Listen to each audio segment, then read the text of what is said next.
चलो स्टार्ट करते हैं। Fourth element of marketing mix, मुझे लग रहा है डे बाय डे खराब ही होता जा रहा है ना। सो मार्केटिंग मिक्स के वही 4 एलिमेंट्स थे, प्रोडक्ट, प्राइस, प्लेस, प्रमोशन। उसमें से प्रोडक्ट हो चुका है, प्राइस भी हो चुका है, और हमने लास्ट क्लास में प्लेस भी कंप्लीट कर लिया। अब बिल्कुल लास्ट है हमारा प्रमोशन मिक्स, यानी कि हमने अपना सामान बना लिया, उसकी branding, labelling, packaging, even price भी डिसाइड हो गई है, कैसे हम कस्टमर तक उसको पहुंचाएंगे ये भी हमने डिसाइड कर लिया। अब बात है कि कैसे कस्टमर को बताएंगे, पहुंचाएंगे और बताएंगे, दोनों में डिफरेंस है ना। वहां हम बात कर रहे थे फिजिकल मूवमेंट ऑफ गुड्स की, और यहां हम बात कर रहे हैं कि हमारे गुड्स के बारे में कस्टमर्स को पता कैसे चलेगा, हम उन्हें कैसे इन्फॉर्म करेंगे।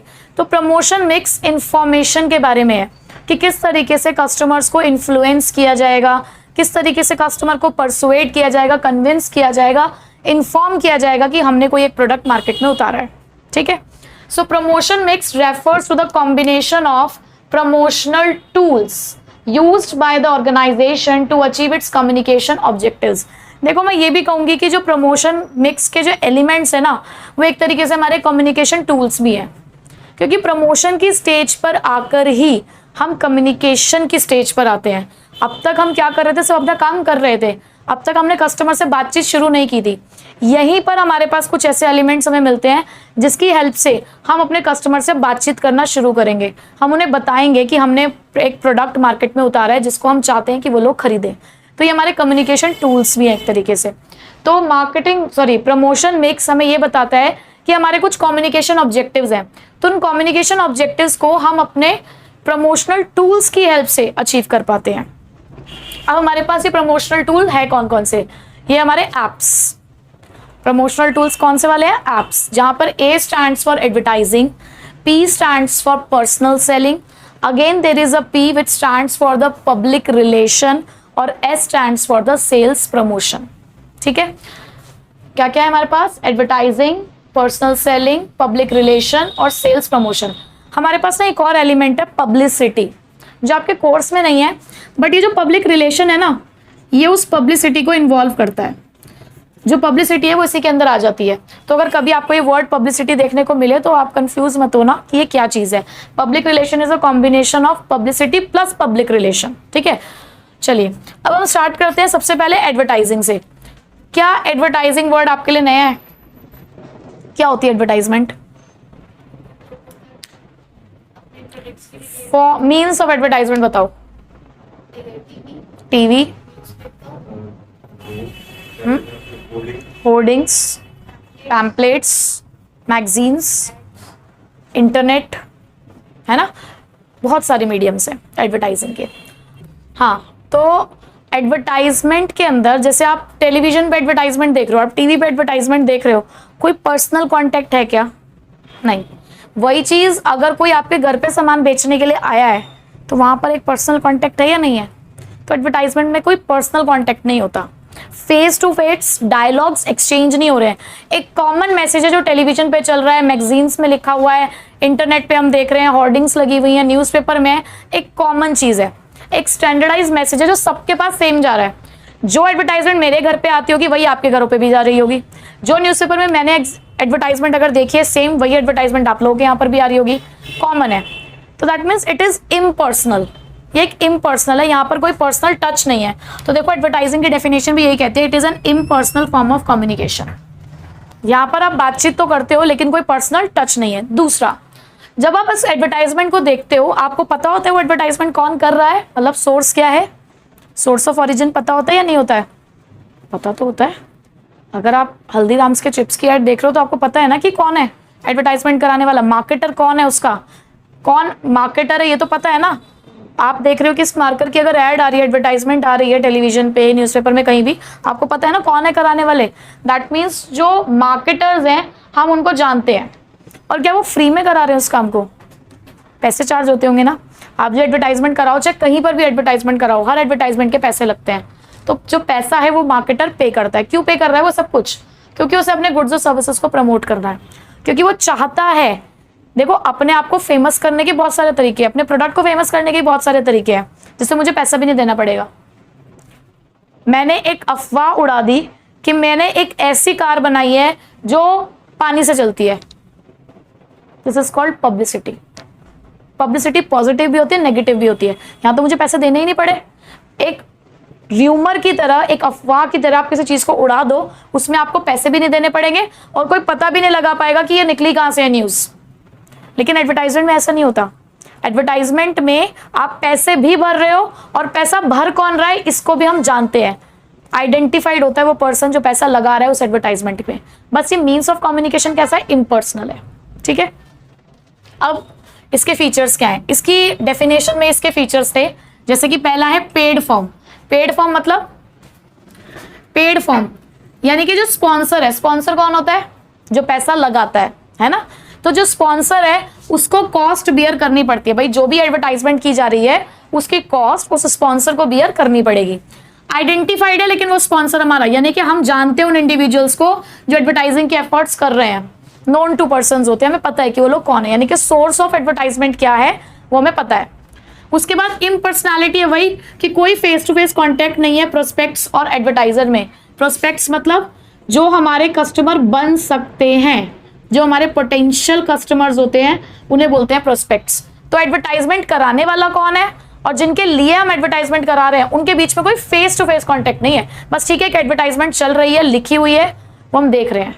ठीक है, क्लियर एडवर्टाइजमेंट क्या होती है। नेक्स्ट आगे चलते हैं दूसरे फॉर्म पे।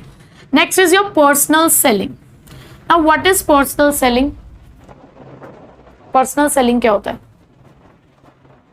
ये आपने देखा होगा ना, कुछ सेल्समैन आते हैं हमारे घर घर में, घंटी बजा बजा के हमें सामान बेच कर जाते हैं कि हम ये बेच रहे हैं वो बेच रहे हैं। जनरली ऐसा आपने कौन सी कंपनीज के लिए देखा है कि घर घर आके सामान बेचते हैं। कोई नई कंपनी या कोई ऐसी पुरानी कंपनी जो अपना नया प्रोडक्ट लॉन्च कर रही हो। नई कंपनी भी हो सकती है और कोई पुरानी कंपनी भी हो सकती है जो अपना एक नया प्रोडक्ट लॉन्च कर रही है, जिसके लिए वो श्योर नहीं है, तो लेकिन वो क्या करती है, लोगों को बताने के लिए घर घर जा जाकर door to door service provide करके ये सामान बेचा जाता है। अब क्या ये ऑडियो विजुअल के फॉर्म में होता है या डायरेक्ट कुछ अपनी कॉन्वर्जेशंस होती है। डायरेक्ट कॉन्वर्जेशन होती है ना। तो पर्सनल सेलिंग क्या है, it is the oral presentation of message. कैसा मैसेज है ये, ओरल प्रेजेंटेशन, यानी कि एक पर्सन है, एक इंडिविजुअल है जो खुद जाकर आपको इन्फॉर्म कर रहा है उस प्रोडक्ट के बारे में। तो ओरल प्रेजेंटेशन है in the form of conversation, जहां पर एक बातचीत है। एडवर्टाइजमेंट में कोई बातचीत नहीं है, सीधे एक मैसेज चल रहा है, एक एडवर्टाइजमेंट चल रही है, आप उसे देख रहे हैं, लेकिन यहाँ एक बातचीत है फॉर मेकिंग द सेल्स। और वो बातचीत सिर्फ किस चीज के लिए, कोई पर्सनल रिलेशनशिप्स बनाने के लिए नहीं है, सेल्स करने के लिए वो बातचीत हो रही है। And the personal form of communication, और यहाँ पर क्योंकि direct face to face dialogues exchange हो रहे हैं तो yes it is a personal form of communication. अब मैं कहूँ कि differentiate between advertising and personal selling, तो आप कर सकते हो। पहला ही, it is impersonal form of communication, it is personal form of communication. यहां आप स्टैंडर्डाइज मैसेज देखते हो, यहां कस्टमाइज मैसेज होते हैं। कस्टमाइज मैसेज क्यों, जो सेल्समैन मेरे यहां आया होगा अगर वही सेल्समैन आपके पास आया होगा ना तो उसका मैसेज बदल जाएगा। वो कस्टमर टू कस्टमर अपने मैसेज को, अपने कॉन्वर्जेशंस को बदल देते हैं। वो कस्टमर को देख के अपनी कॉन्वर्जेशन करते हैं। वो आपके फेशियल एक्सप्रेशन से, आपके कोड ऑफ कंडक्ट, आपके वे ऑफ टॉकिंग से, कंडक्ट से वो पता लगा लेते हैं कि हमारा सामान खरीदेगा या नहीं खरीदेगा। कई बार होता है ना, जैसे आप किसी, मैं दुकान का एक एग्जांपल दे रही हूँ, वो दुकान पे आप जाते हो, कोई कपड़े वपड़े खरीदने के लिए जाते हो तो कहते हैं ना, देखिए मैडम कितना सुंदर सूट है, और एक आप स्माइल कर दोगे तो बहुत बढ़िया लगेगा आपके ऊपर। ये उन्हें पता है कि किस तरीके से सामने वाले को इन्फ्लुएंस करना है। आपको कहोगे कि हाँ जी भाई साहब आप ये टी शर्ट लेंगे तो आप बिल्कुल सलमान खान जैसे लगेंगे। तो वो इस तरीके के वर्बल कॉन्वर्जेशन हमारे साथ इस्तेमाल करते हैं, जो कि हर कस्टमर टू कस्टमर डिफरेंट होता है। बट एडवर्टाइजमेंट हम सभी लोगों के घर पे क्या अलग अलग आती है, बिल्कुल सेम एडवर्टाइजमेंट आती है। यानी कि यहाँ एक स्टैंडर्डाइज मैसेज होता है, यहाँ कस्टमाइज मैसेज होता है, जो वेरी करता है पर्सन टू पर्सन। यहाँ डायरेक्ट फीडबैक है, आप सामान ले रहे हो नहीं ले रहे हो, इंटरेस्टेड हो नहीं इंटरेस्टेड हो उनके प्रोडक्ट में, यहाँ उनको साफ पता चल जाता है। आप कहते हो ना जी नहीं लेना, आपने डायरेक्ट फीडबैक दे दिया। यहाँ पे डायरेक्ट फीडबैक है क्या, हमने अपने घर पे वो एडवर्टाइजर म्यूट कर दी, उन्हें क्या पता चल रहा है कि हम इंटरेस्टेड नहीं है, नहीं पता चल रहा ना। अच्छा, लोग ज्यादा कहाँ कवर हो पाएंगे, एडवर्टाइजमेंट में या पर्सनल सेलिंग में। ऑब्वियसली बात है, एडवर्टाइजमेंट में मास रीच है, दूर दूर तक लोगों तक आप अपनी बात को पहुंचा सकते हो यहाँ पे, लेकिन यहाँ पर बहुत कम लोग, क्योंकि सेल्स पर्सन में हम लोग क्या करते हैं, सेल्स स्टाफ रखते हैं, अपनी पूरी सेल्स फोर्स होती है, लेकिन तब भी वो कितना एरिया कवर कर लेंगे, एक दिन में कितना एरिया कवर कर लेंगे। वही एडवर्टाइजमेंट एक दिन में लगाने कितने लोगों को कवर कर सकती है। अच्छा, कौन सा सस्ता पड़ता होगा, ये या ये सस्ता?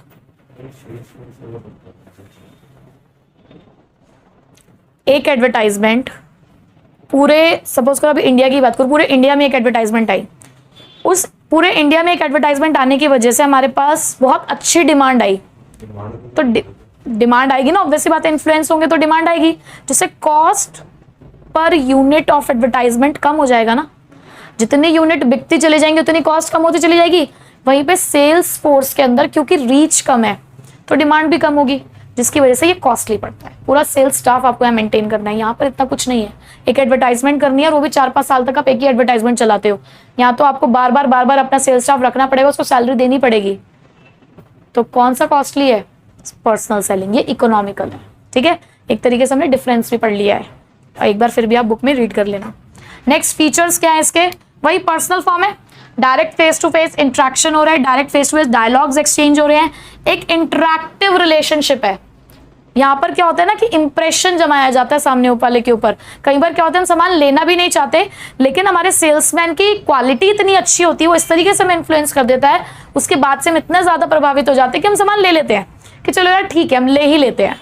तो इंटरैक्टिव रिलेशनशिप होता है, डेवलप होते हैं यहाँ पे रिलेशनशिप। आपने देखा होगा अगर बहुत ज्यादा हम लोग बातचीत करते हैं तो एक पर्सनल रिलेशनशिप भी बन जाता है, एक जो हमारा एडवर्टाइजमेंट में पर्सनल रिलेशनशिप नहीं बन पाता है, और ये बहुत जरूरी भी है सेल्स को करने के लिए। अगर आप एक रिलेशनशिप बिल्डअप करने की कोशिश नहीं करोगे तो अपने कस्टमर को कैसे कहोगे कि वो आपका सामान खरीदे। ठीक है, क्लियर हो गए आपको दोनों पॉइंट्स? मेरिट्स ऑफ एडवर्टाइजिंग के अंदर जैसे हमने एडवर्टाइजिंग के बारे में पढ़ लिया कि एडवर्टाइजिंग क्या होती है, इसके फीचर्स क्या हैं। अब एडवर्टाइजिंग के फायदे क्या हैं? पहला फायदा है मास रीच। मास रीच का मतलब कि आप एक ही टाइम पे बहुत सारे कस्टमर्स तक पहुंच सकते हो, एक लार्ज नंबर ऑफ कस्टमर्स को आप कवर कर सकते हो, यानी कि एक लार्ज ज्योग्राफिकल एरिया को आप कवर कर सकते हो, क्योंकि एक सिंपल एडवर्टाइजमेंट है वो हर जगह चल रही है। जहां जहां पे भी वो मीडियम ऑफ कम्युनिकेशन होगा उस जगह तक आपका एडवर्टाइजमेंट पहुंचेगा। दूसरा है it enhance the customer satisfaction and confidence. जिन चीजों की मार्केट में एडवर्टाइजमेंट आती है, जो चीज एडवर्टाइजमेंट में है, कहीं ना कहीं वो कस्टमर के सेटिस्फैक्शन को इंक्रीज करते हैं, कहीं ना कहीं उन चीजों में कस्टमर का कॉन्फिडेंस भी आता है। बहुत सारी चीजें ऐसी मिलती हैं मार्केट के अंदर जिनकी कोई एडवर्टाइजमेंट नहीं है, तो हमारे माइंड में उस चीज के लिए क्या है कि लोकल प्रोडक्ट है, अच्छी क्वालिटी का नहीं होगा, लेकिन जो चीज हमें एडवर्टाइजमेंट में दिख रही है, न्यूज़पेपर में हो, चाहे इंटरनेट पे हो, चाहे टेलीविजन पे हो, कहीं पर भी हो, कोई भी मीडियम ऑफ एडवर्टाइजमेंट हो, लेकिन ये चीजें क्या होती है कि यार एडवर्टाइजमेंट में आ रही है, इसका मतलब एक कंपनी है जो इस चीज में पैसा लगा रही है, तो सही क्वालिटी का ही होगा, एश्योरेंस है, स्टैंडर्ड भी ठीक होगा उसका। तो यहाँ पर एडवर्टाइजमेंट करने की वजह से जो हमारा कस्टमर है वो कंफर्टेबल फील करता है और वो क्वालिटी के बारे में एक एश्योर हो जाता है कि इस प्रोडक्ट की जो क्वालिटी है वो कैसी होगी, अच्छी ही होगी। नेक्स्ट, एक्सप्रेसिवनेस। अब बहुत सारे स्पेशल इफेक्ट्स यहाँ पे दिखाए जाते हैं to make the simple product and messages more expressive. जैसे कि आजकल बच्चे वो पीते हैं ना, रेड कलर की बॉटल में आता है वो स्ट्रिंग, उसके ऊपर एक वो होता है ना चार्ज, कि वो चार्ज कर देती है। चार्ज मतलब कि अगर आप उसे पीते हो तो एक एनर्जी आ जाती है। अब थम्सअप की ऐड आती है, थम्सअप की ऐड में हमेशा चाहे कोई भी हो, उस एडवर्टाइजमेंट के अंदर अक्षय कुमार या जिसको भी वो लेते हैं, सलमान खान वगैरह, उड़ते कूदते फूदते दिखाते हैं। तो देखो अभी तो चलो आप तो बड़े हो चुके हो, आप लोगों को इन सब चीजें इतना इन्फ्लुएंस नहीं करती, लेकिन जब आप लोग भी छोटे हुआ करते थे तो आप लोग भी इन्फ्लुएंस होते थे उन सब चीजों से। बहुत सारी ऐसी एडवर्टाइजमेंट हुआ करती है, जैसे कि छोटे बच्चे को आप किंडर जॉय की एडवर्टाइजमेंट दिखा दो, वो इंप्रेस हो जाएगा उन सब चीजों से, उन कलर स्कीम्स को देखकर, उन कार्टून्स को देखकर वो इंप्रेस हो जाएगा। तो बहुत सारी एडवर्टाइजमेंट ऐसी होती है जहां पर कुछ स्पेशल इफेक्ट्स ऐसे दिखाए जाते हैं कि वो एक्सप्रेस कर रहे हैं, बहुत ज्यादा एक्सप्रेसिव हो जाती है, वो बहुत ज्यादा इंप्रेस कर देती है कस्टमर्स को कि एडवर्टाइजमेंट देखकर भी हम उस सामान को खरीदने की कोशिश करते हैं, मतलब खरीदना चाहते हैं। Next, economy. Just because mass reach है, एक ही टाइम पर बहुत सारे लोगों तक पहुंचा जा रहा है, तो इसलिए जो एडवर्टाइजमेंट है वो इकोनॉमिकल है, सस्ता है। क्यों? क्योंकि जो पर यूनिट कॉस्ट है, हर एक कस्टमर तक पहुंचने की जो पर यूनिट कॉस्ट है वो कम हो जाती है। आपने एक बार पैसा खर्च किया, वो एक बार का पैसा आपको लंबे समय तक का बेनिफिट दे रहा है। आप 4 से 5 साल 10 साल तक सेम एडवर्टाइजमेंट दिखा सकते हो, और जितनी ज़्यादा आपकी सेल्स बढ़ती जाएंगी उतनी ज़्यादा आपका पर यूनिट कॉस्ट जो है वो क्या होता चला जाएगा, कम। तो इसलिए सस्ता पड़ता है एडवर्टाइजमेंट कराना, ठीक है। तो ये 4 मेरिट्स है हमारे एडवर्टाइजमेंट के, क्या, मास रीच है, कस्टमर का सेटिस्फैक्शन इंक्रीज करता है, एक्सप्रेसिवनेस है और इकोनॉमिकल है। क्लियर। अब स्टार्ट करते हैं हमारा third element of promotion mix, which is sales promotion. देखो हमने एडवर्टाइजमेंट के बारे में हमने क्या पढ़ा, वो कैसा है, impersonal form of communication. Personal selling कैसा था, oral presentation personal form of communication था। हमारे जो सेल्स प्रमोशन है, यहां पर हम कुछ एक्टिविटीज कर रहे हैं। देखो बाकी दोनों में तो हम एक मैसेज डिलीवर कर रहे थे, एडवर्टाइजमेंट में भी एक मैसेज था, पर्सनल सेलिंग में भी एक मैसेज था। सेल्स प्रमोशन में हम कुछ ऐसी एक्टिविटीज करेंगे, हम कुछ ऐसे लुभावने ऑफर देंगे अपने कस्टमर्स को, जिससे अट्रैक्ट होकर वो हमारे प्रोडक्ट को खरीद लें। पर ये शॉर्ट टर्म इंसेंटिव्स होते हैं, बहुत लंबे समय के लिए हम प्रमोशनल एक्टिविटी नहीं करते ऐसी वाली। ये क्या होते हैं, हमारे शॉर्ट टर्म इंसेंटिव्स हैं, जो इसीलिए ऑफर किए जा रहे हैं कस्टमर को, ताकि हम उनको एनकरेज कर सके अपने बायर्स को कि वो इमीडिएट परचेज कर लें। अब जैसे कि मुझे अगर एक मोबाइल फोन की नीड है, अब मैं कह रही हूँ कि यार मेरे पास ना पैसे नहीं है उस मोबाइल फोन को खरीदने के लिए, काश मुझे किस्तों पे मिल जाता मोबाइल फोन, और मुझे कोई पैसा अभी ना देना पड़े, मैं किस्तों पे दे दूं और मुझे मोबाइल फोन मिल जाए। तो मैं ऐसी गली से गुजर रही थी, मैंने एक मोबाइल फोन की दुकान के आगे देखा 0% फाइनेंस, सॉरी 100% फाइनेंस, और EMI स्टार्ट्स फ्रॉम दिस, इस तरीके से। तो मेरा काम हो गया, मुझे लग गया कि यार सही है, तो बहुत बढ़िया चीज़ है, मुझे अभी भी एक भी पैसा नहीं देना, मोबाइल फोन मेरे हाथ में, पैसे मैं बाद में देती रहूंगी। हो गई मैं अट्रैक्ट, इमीडिएट सेल हो गई। दूसरा, दिवाली के टाइम पे देखा करो क्या होता है कि आप इलेक्ट्रॉनिक अप्लाइंसेस वाले अगर शॉप्स पे जाते हैं तो वो बर्स्ट द क्रैकर, और उसमें से एक पर्ची निकलेगी, इसमें लिखा होगा बेटर लक नेक्स्ट टाइम, या हो सकता है कोई छोटा मोटा कोई आपका रिवॉर्ड निकल जाए। तो ये भी प्रमोशनल एक्टिविटी है। क्या करते हैं, पैसे कम कर देते हैं फेस्टिवल सीजन्स के टाइम पे, डिस्काउंट्स ज़्यादा आने शुरू हो जाते हैं, ठीक है। स्क्रैच दिस कोड और विन दिस और दैट। आजकल तो जैसे कि इंटरनेट देने का ज़्यादा वो चल रहा है, ये कोड आप SMS करो इस नंबर पे तो आपको 1 GB या 2 GB डाटा फ्री मिल जाएगा। लोग ये सोच कर भी करते हैं। हाँ कैशबैक है कि यहाँ पर आप इस चीज़ के थ्रू अगर ये करोगे तो आपको कैशबैक मिल जाएगा। तो ये सारे प्रमोशनल एक्टिविटीज़ ही हैं, ठीक है। तो जितने भी ये प्रमोशनल एक्टिविटीज़ आपको दी जाती हैं, लाइक कैश डिस्काउंट है, कॉन्टेस्ट हो जाते हैं, फ्री सैंपल डिस्ट्रीब्यूशन हो जाता है, तो ये सारी चीज़ें क्या है आपके लिए, सेल्स प्रमोशन, ठीक है। अब ये सेल्स प्रमोशन टूल तीनों चीज़ों के लिए कैसे, 3 लोगों के लिए अलग अलग कैसे इस्तेमाल किया जाता है। जैसे कि कस्टमर्स हैं, कस्टमर को हम डिस्काउंट दे सकते हैं, फ्री सैंपल दे सकते हैं। उसके बाद ट्रेडर्स और मिडल मैन के लिए क्या है, डीलर डिस्काउंट्स चलते हैं, मतलब उनको टारगेट्स दे दिए जाते हैं, इतना अगर आपने सेल कर दिया तो आपको ये सब मिल सकता है। तो डीलर डिस्काउंट्स होते हैं, डीलर के कॉन्टेस्ट वगैरह होते हैं, इस चीज़ के थ्रू कर सकते हो। सेल्स पर्सन यानी कि जो आपका पूरा सेल्स स्टाफ होता है, आप उसको बोनस दे सकते हो, उनके साथ भी कॉन्टेस्ट रख सकते हो, उनको कुछ स्पेशल ऑफर्स दे सकते हो। तो इस तरीके से अपनी सेल्स को इन्हांस करने के लिए, ज़्यादा से ज़्यादा लोगों तक अपने प्रोडक्ट्स को पहुंचाने के लिए आप इस तरीके के शॉर्ट टर्म इंसेंटिव्स का इस्तेमाल करके अपने प्रोडक्ट को मार्केट में उतार सकते हो, ठीक है। क्लियर हुए? 3 हमने पढ़ लिए अभी। पब्लिक रिलेशन हम लोग नेक्स्ट क्लास में पढ़ेंगे, ठीक है। थोड़ा वो डिटेल में जाना है उसमें।